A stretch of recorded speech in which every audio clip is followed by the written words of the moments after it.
নমস্কাৰ এই মুহূৰ্তত আহি পৰিছে আজিৰ কেইবাটাও বিগ ব্ৰেকিং নিউজ। ৰাজ্যৰ প্ৰতিগৰাকী মহিলাৰ বেংক একাউণ্টত পোনে সোমাব এটা নহয় দুটা নহয় 7 টাকৈ আঁচনিৰ টকা।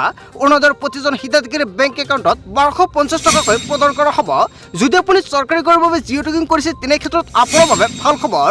আপোনাৰ কৰিব লাগিব ই-কৈচিৰ কৰাৰ সময়ত কি নথিপত্ৰৰ প্ৰয়োজন হ'ব। জব কাৰ্ড, ৰেচন কাৰ্ড লগতে আধাৰ কাৰ্ড লাগিব, নহ'লে আপুনি কৰিব নোৱাৰিব ই-কৈচি নকৰিলে আপুনি চৰকাৰী কৰৰ সুবিধা নাপাব।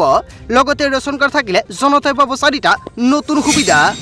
লগতে লাখ লাখ মহিলা গোটৰ একাউণ্টত চৰকাৰে প্ৰদান কৰিব 10,000 কোটি টকা। মুখ্যমন্ত্ৰী হিমন্ত বিশ্ব শৰ্মাৰ বৃহৎ ঘোষণা। লগতে কেইবাটাও ৰাজনৈতিক খবৰৰ লগতে অৰাজনৈতিক খবৰ যুগুত কৰা হৈছে আজিৰ দিনটোত। গোটেই অসম তথা ভাৰতৰ বিভিন্ন প্ৰান্তৰ পৰা যুগুত হৈছে কেইবাটাও ডাঙৰ খবৰ। এনেবোৰ খবৰ নিতৌ পাই থাকিবলৈ চেনেলটি ছাবস্ক্ৰাইব কৰি ভিডিঅ'ৰ এটা লাইক কৰিবলৈ নাপাহৰিব। আজিৰ আমাৰ প্ৰথম খুব এক গুৰুত্বপূৰ্ণ খবৰ হৈছে অসমবাসীৰ বাবে এটা ডাঙৰ খবৰ। 7 অক্টোবৰত 30 লাখ অৰুণোদয়ৰ হিতাধিকাৰী লাভ কৰিব 1250 টকাকৈ।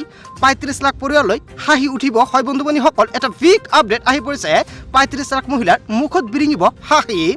অহা 7 তাৰিখে লাভ কৰিব অৰুণোদয় আঁচনিৰ টকা। সমগ্ৰ অসমত 30 লাখ হিতাধিকাৰীয়ে লাভ কৰিব অৰুণোদয় আঁচনিৰ 1250 টকা। অৰুণোদয় হিতাধিকাৰী পৰিয়ালৰ বাবে আৰু এটা ভাল খবৰ আছে। হয় বন্ধু বান্ধৱীসকল, যদি আপোনাৰ ঘৰত অৰুণোদয় আছে তেনে ক্ষেত্ৰত আপোনাৰ বাবে ভাল খবৰ। ৰন্ধন গেছ কিনিবৰ বাবে চৰকাৰে আপোনাক প্ৰদান কৰিব 250 টকাৰ ৰাজসাহায্য। ইতিমধ্যে বিতৰণ কৰা হৈছে প্ৰপত্ৰ। যদি আপুনি এতিয়ালৈকে প্ৰপত্ৰ ফিল আপ কৰা নাই অতি শীঘ্ৰে ফিল আপ কৰি জমা দিয়ক। আপুনি পঞ্চায়তৰ জৰিয়তে প্ৰপত্ৰটোলৈ জমা দিব পাৰিব। লগতে 1 নৱেম্বৰৰ পৰা বিনামূলীয়া চাউলৰ লগতে দালি, নিমখ আৰু চেনি লাভ কৰিব। যদি আপোনাৰ ৰেচন কাৰ্ড আছে আপোনাৰ বাবে ভাল খবৰ। ৰেচন কাৰ্ড নাথাকিলে আপুনি নতুনকৈ কৰিব পাৰিব আবেদন। মহিলা উদ্যমিতা আঁচনিৰ ধন লাভ কৰিব মহিলাসকলৰ বেংক একাউণ্টত। মুখ্যমন্ত্ৰী হিমন্ত বিশ্ব শৰ্মাই 10 তাৰিখৰ পৰা পুনৰ মহিলা গোটৰ একাউণ্টত 10,000 কোটি টকা প্ৰদান কৰিব। মুখ্যমন্ত্ৰী হিমন্ত বিশ্ব শৰ্মাৰ বৃহৎ ঘোষণা। বন্ধু বান্ধৱীসকল, গোটেই অসম তথা ভাৰতৰ বিভিন্ন প্ৰান্তৰ পৰা যুগুত হৈছে কেইবাটাও ডাঙৰ খবৰ।